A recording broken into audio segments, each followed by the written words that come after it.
Hi, I'm Elliot, and I'm typing out The Great Gatsby. Why? Because that was something Hunter S Thompson did because he wanted to see what it would be like to write a masterpiece.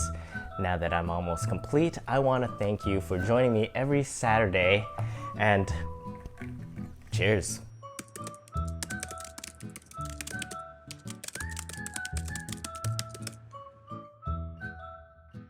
This is a gin Ricky, sort of. This is gin, lime juice, and coconut liqueur. You're supposed to put like a quarter of a lime into the drink after you squeeze out the juice, but I didn't have any more limes lying around. I pre-squeezed all the juice. Ooh, it is a good reason to drink in the morning. We did it. Last episode of Typing Out the Great Gatsby. Here we are. Today's November 11th. It's a holiday.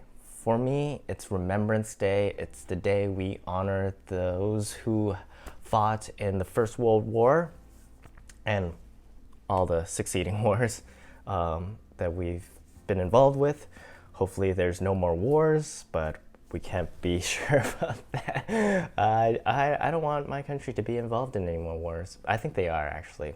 I don't know our military situation at the moment, but we might have soldiers scattered about dealing with sketchy things. Anyways, that is besides the point. Today we're talking about The Great Gatsby, the final episode of Typing Out the Great Gatsby. No moment of silence for this one. We got a lot to cover. We got a lot to do. I think we should just get right into it. We don't have too much time to waste, so let's get right into it. The last time we left off, it was Gatsby's funeral. Feeling mighty sad because no one showed up to his funeral except the owl-eyed guy who was really into Gatsby's books. So there's that. Yeah, I think we should just get started. This episode's off to a good start. Last episode, we gotta savor these moments.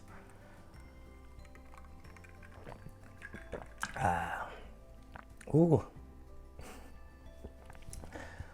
It's okay. It's a good drink. It's very refreshing. I don't feel like it suits this mood currently, but it's good. I feel like I won't get a hangover. I could drink this all day. That's what I'm saying. Gin Ricky, recommend. Okay, so let's get started. Our intention for this week, I think it's pretty obvious what we're looking for. We're looking for how Fitzgerald concludes his novel. How does The Great Gatsby really end? It's always touted as having a great ending. We'll be the judge of that today. Okay, all right, let's get started. I feel very emotional typing out these words because this is the last time I'm doing this in front of y'all.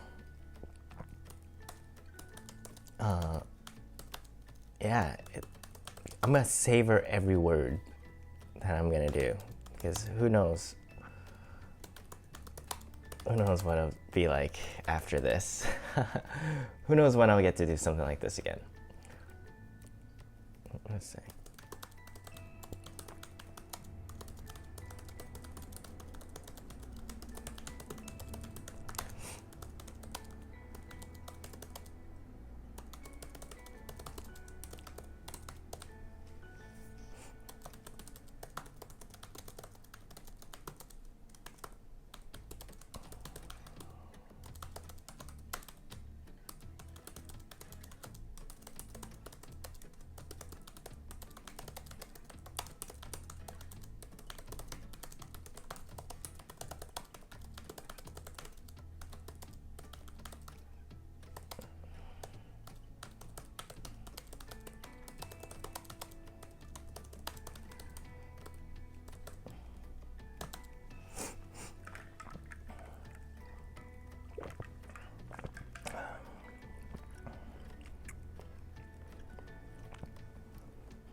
December evening. Yeah, that's correct.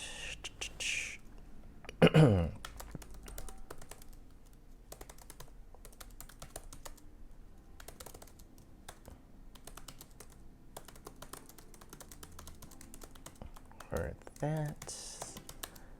Oh, jeez.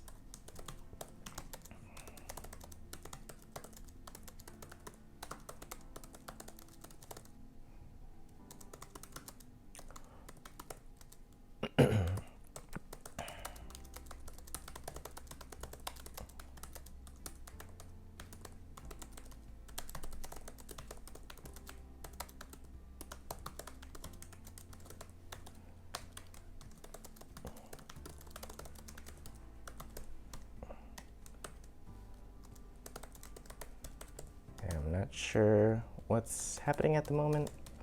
Just talking about the past. It's like a flashback.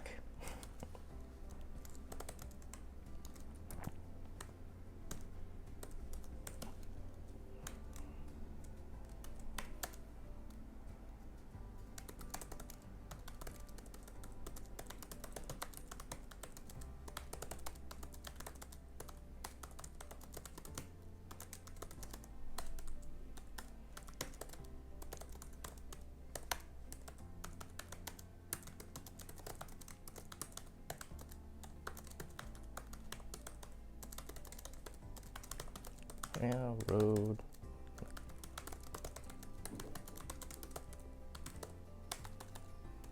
Express.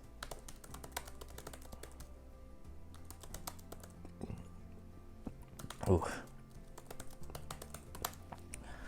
Ooh.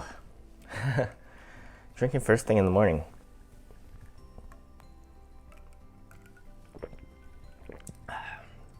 That's the best. That's freedom.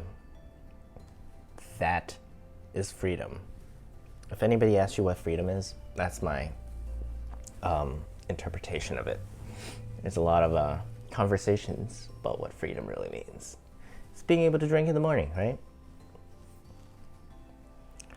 Okay.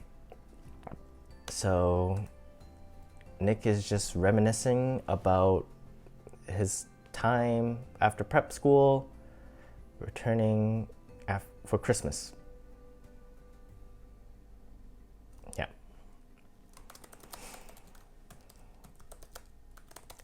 I think this is going to connect somewhere with the present. Yeah.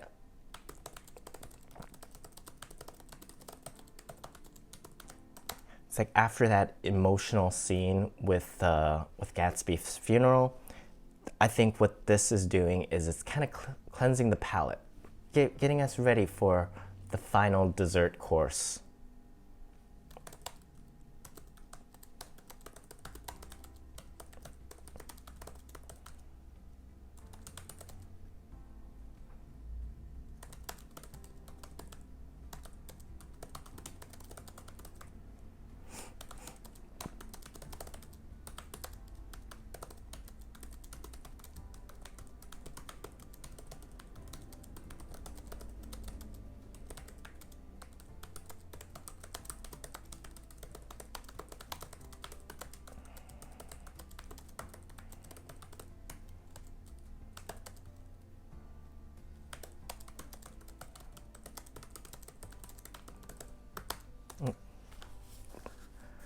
Dude,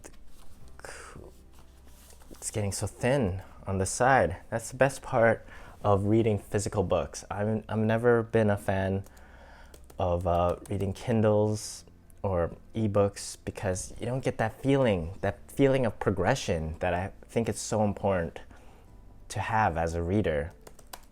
That you feel the pages move from one hand to the other, and something so symbolic in that I can't put into words, but it's you always think that reading is such like a mental thing, but I think it's a really physical thing as well. It's like what is your body doing while you're reading? Like even right now, like what is my body doing while I'm doing this? And it's kind of got this yoga thing to it, like a yoga pose. This is a yoga pose. The reader. The Lonely Man. Like the Warrior. Lonely Man 2. Now the Lonely Man 3.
Hey. All right. I wanted something a little juicier to end this thing on. It's him describing his feelings right now. I think that's what's actually happening. He's kind of had this melancholy solemnness, and he's using a past experience to kind of bring it to the present day moment. It's like, how do you keep that emotion going? And he's using a memory to continue to push that like sad feeling that's happening. Even though it's like a palate cleanser to the plot, it's actually a continuation of the emotions that Nick is feeling. So it's very, the tone of it is very appropriate for what's happening right now. And it's an interesting technique to use, right? To use a flashback to not necessarily highlight any details necessarily, but to what I feel like is happening is kind of moving the emotional element forward.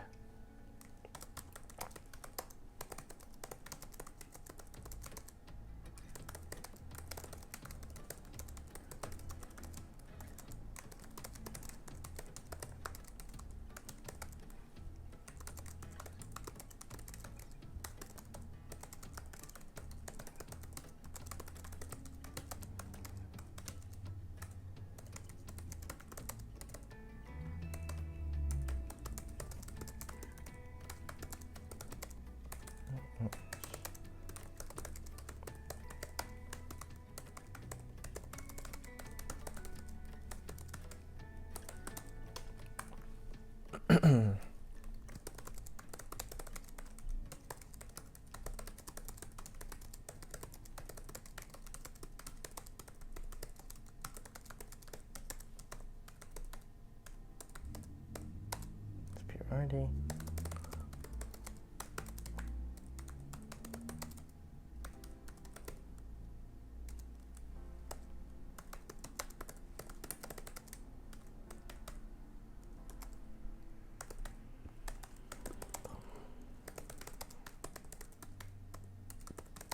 Ugh, I feel gassy from this drink.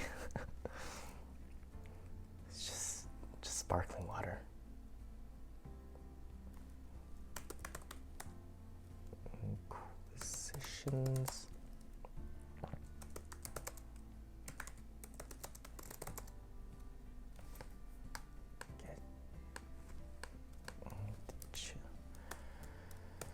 And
it's just no one really cares of a wealthy person who has fallen on hard times. You know, like when a wealthy person gets ill, it's you kind of approach it. Other people kind of approach it like that guy probably deserved it, and probably deserved it. Can't feel too much sympathy for them, right? Because they had it all. They probably, and that's probably the way Nick is feeling right now. It's like, man, the world is so shitty. They didn't even know Gatsby. Gatsby's been through so much. He had all these things, but still a person.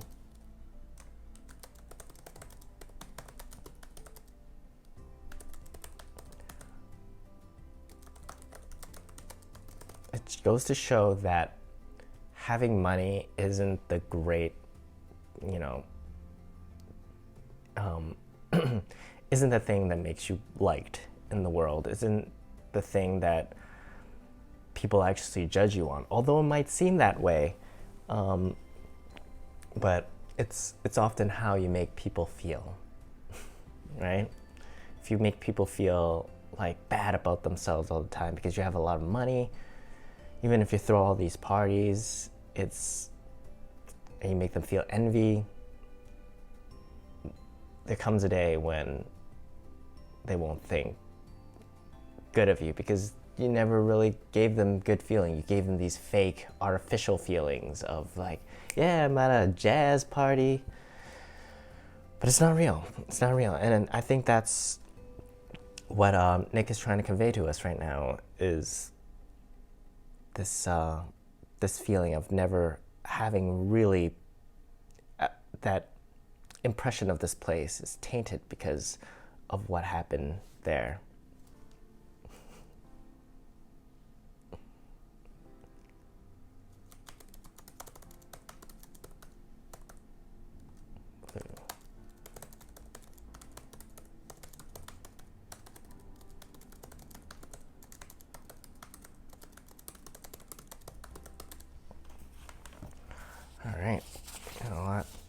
typing there? Okay, we're heading in the right direction. We're heading in the right direction. Oh, decided. It's a D there.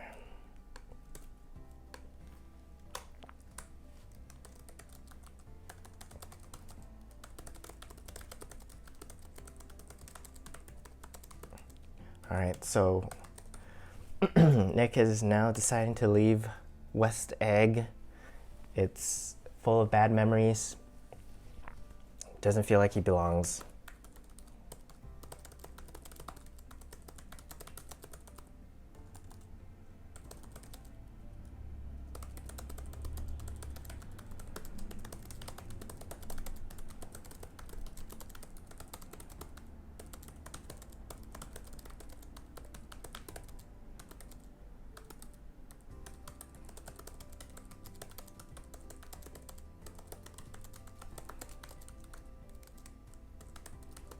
Jordan Baker.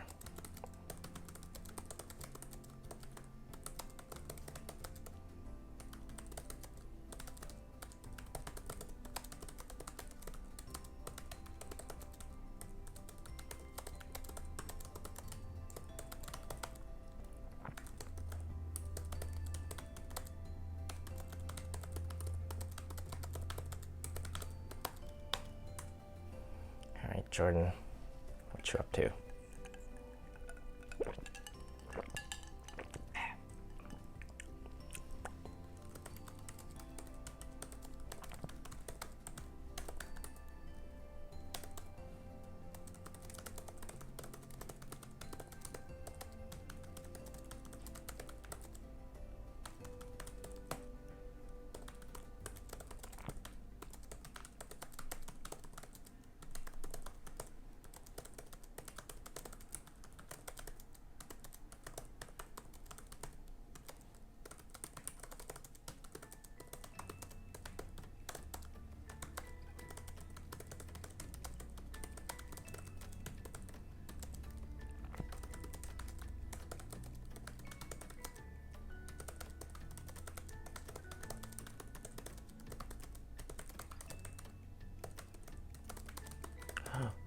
What?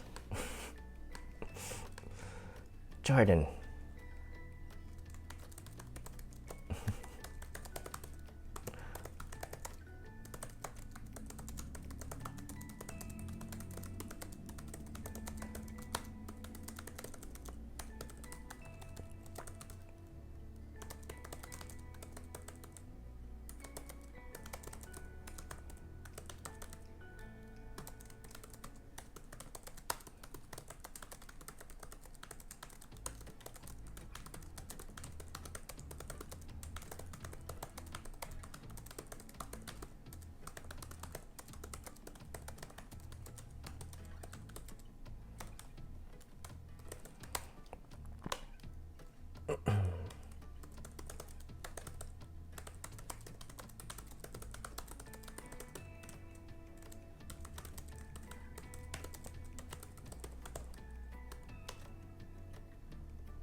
All right. So that's the end of Jordan's story. That didn't. I don't know. It was a strange relationship.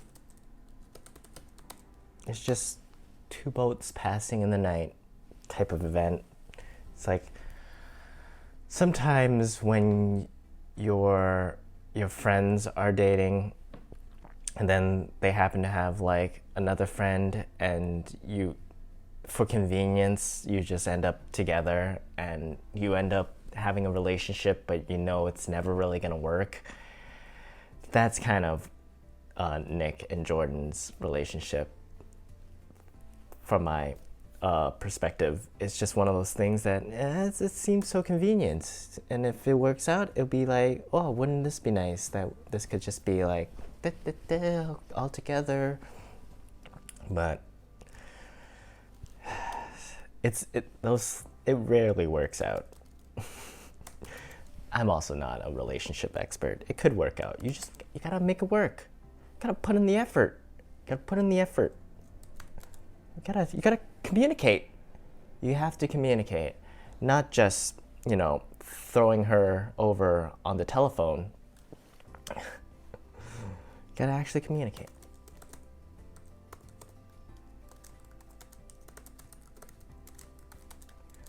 Jordan, what more do you want?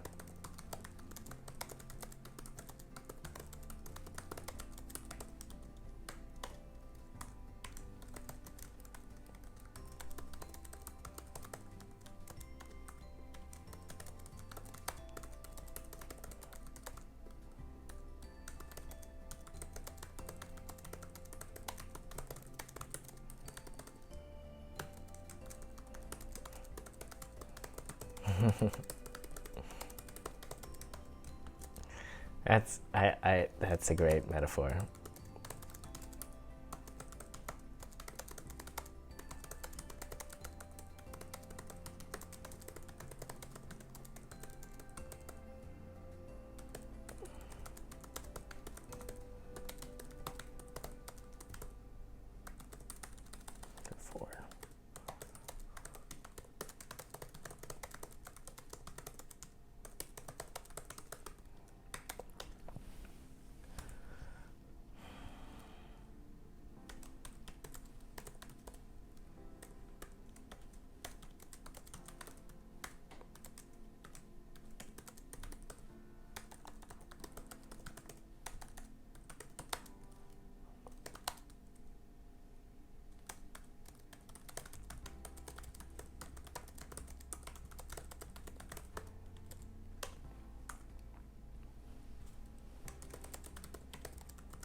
Oh, tough. I didn't know their relationship was so deep.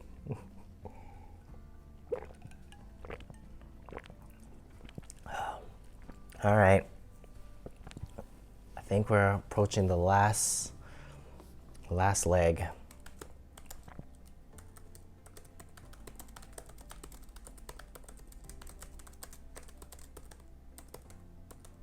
Tom, this guy.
So this last, section here, it's got a lot of good descriptions of these characters, and it's kind of bringing all of them back up just to reinforce their kind of personality in these descriptions. Like they haven't changed at all. They haven't changed at all. So much has happened, but they're still kind of the same, right? And that's what Fitzgerald is reaffirming with us.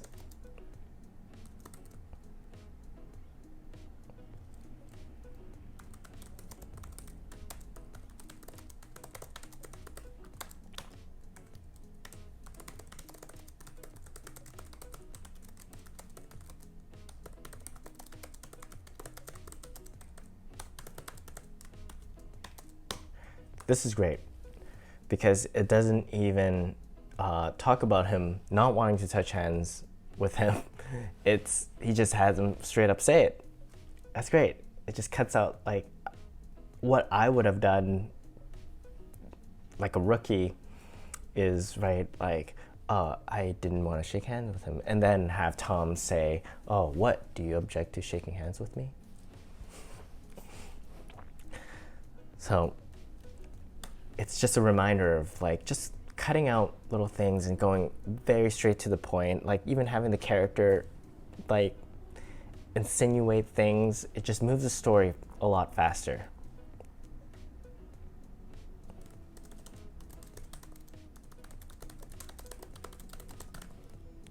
Ooh.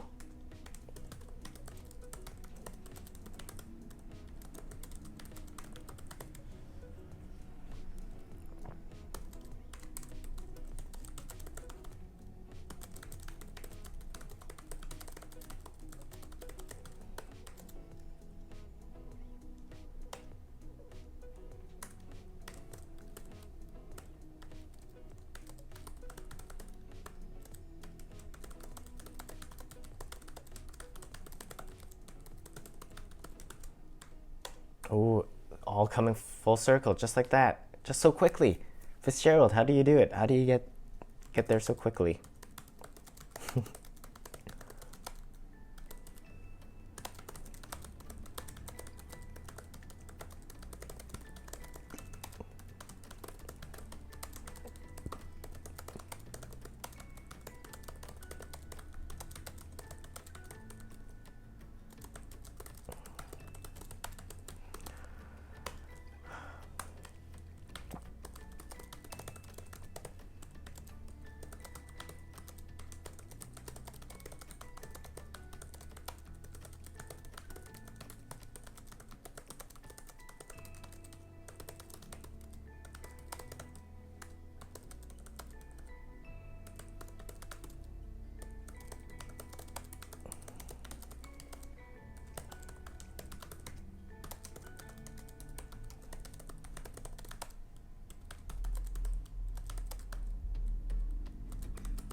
Heavy ending.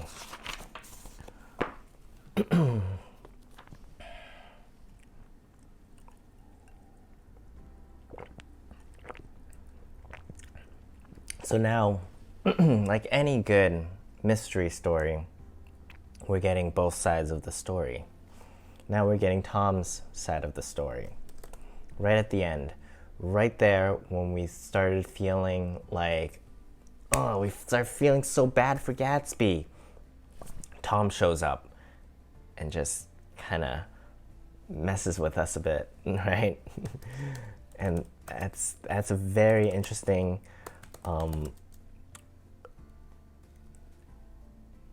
We're in a very interesting state now. Like, oh, are you gonna leave us here? Like, on Tom's side? Tom's the reasonable one?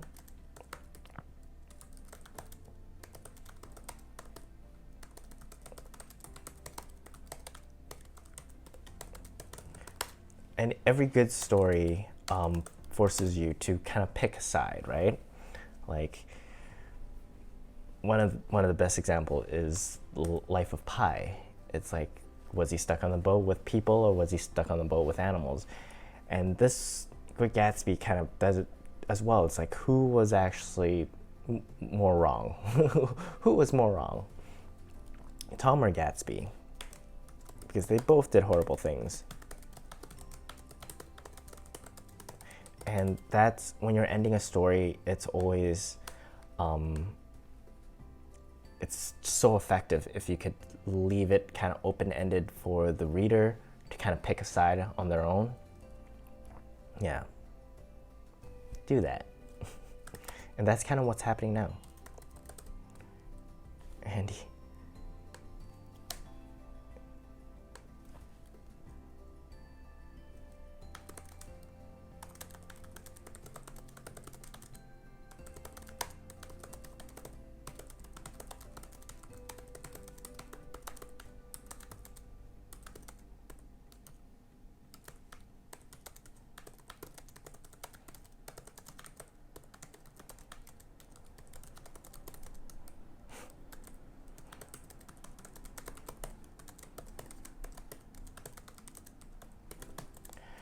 Tom's the real victim, let's be honest.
This kind of sums it up, right?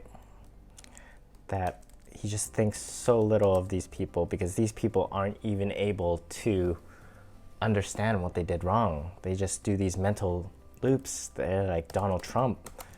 Just everything they do is justified, and everything other people do is like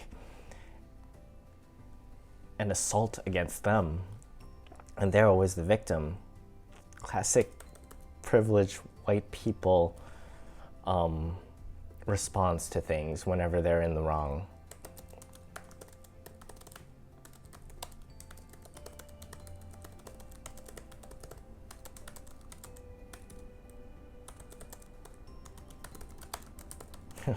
Totally.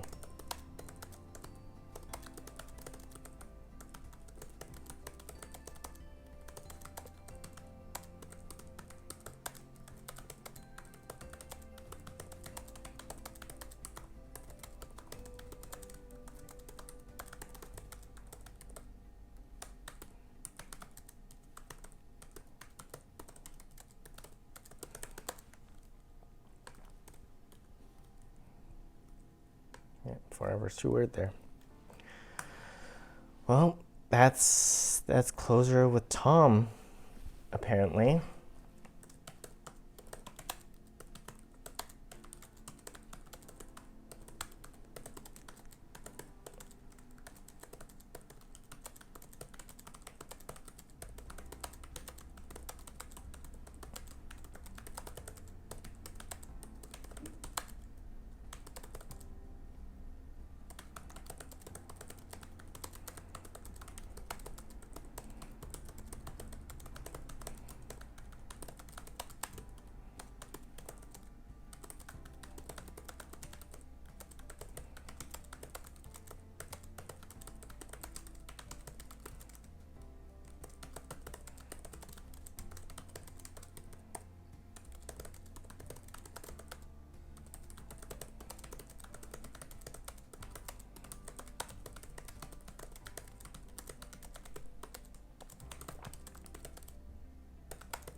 getting kind of shaky coming to the end here. It's I'm like, oh my god, you're so close.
That's correct. Let me just get some space there. Where am I?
There's so many hard words here just to type.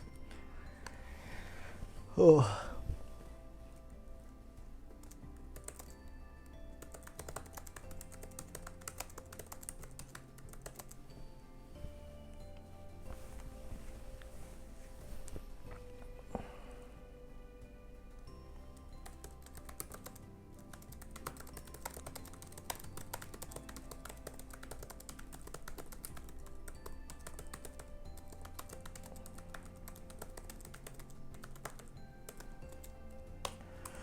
So what Fitzgerald is doing now is he's leaving us with a final image, right?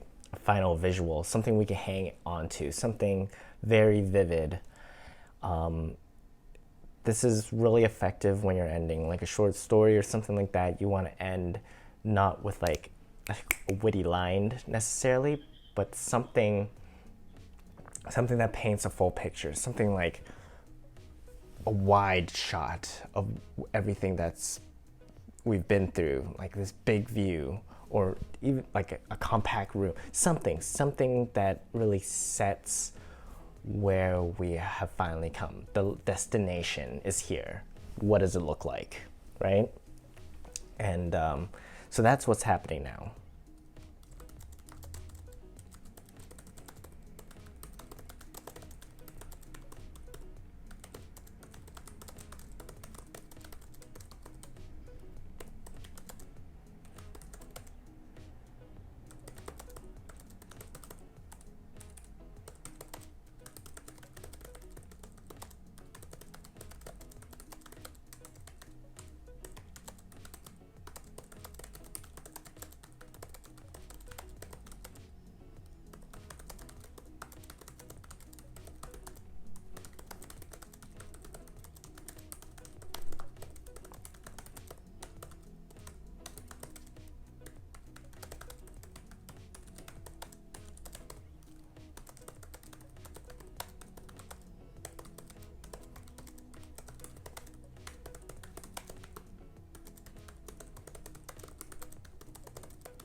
Jeez.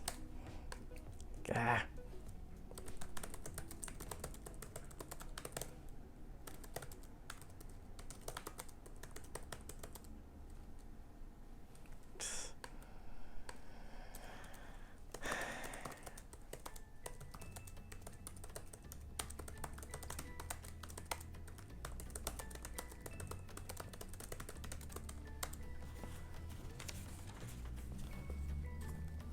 Oh my God.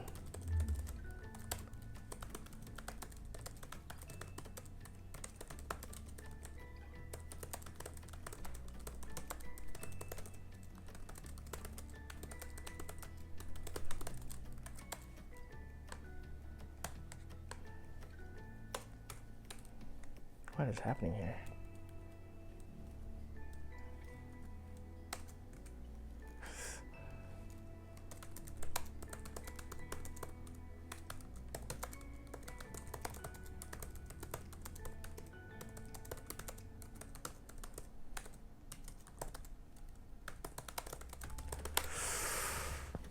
Oh my God.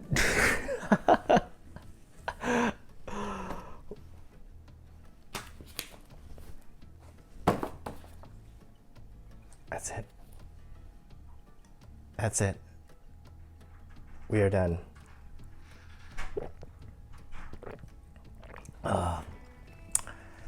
Whew. That's how it ends. That is how it ends.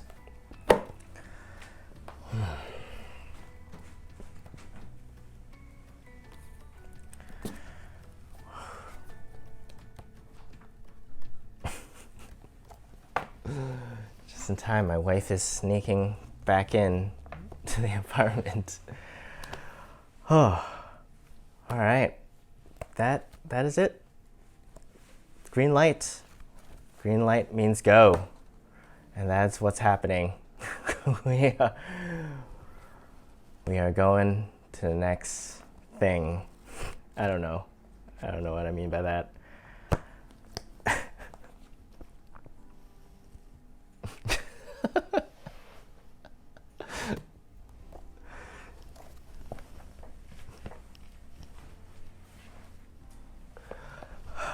All right.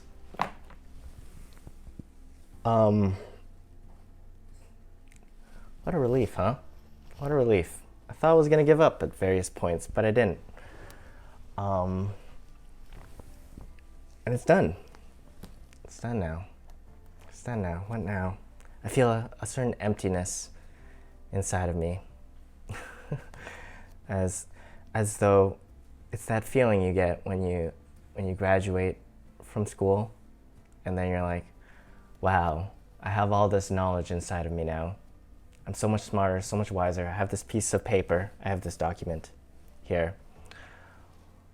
How am I going to apply this to the real world? Everything we've learned in the past 34 weeks, how are we going to apply it to our own life? And only time will tell, right? Only time will tell what this whole experience has taught us, and that's with all things. Luckily, this here didn't cost me anything. No tuition money, but I do feel like I learned a lot from this experience, and I think it's definitely recording it like this is a way to document it that is very painful at various points, but I think it will pay dividends later on when I need to just look back and see how I talk. I'm sure it's going to be like, oh, that guy, such an idiot, such a fool, such a foolish man talking to a camera, typing on his computer. But I think having that, like we were saying before, progression, to look back and to see what we were, and to look forward to see what we've become. That's that. I'll leave you with that. All right.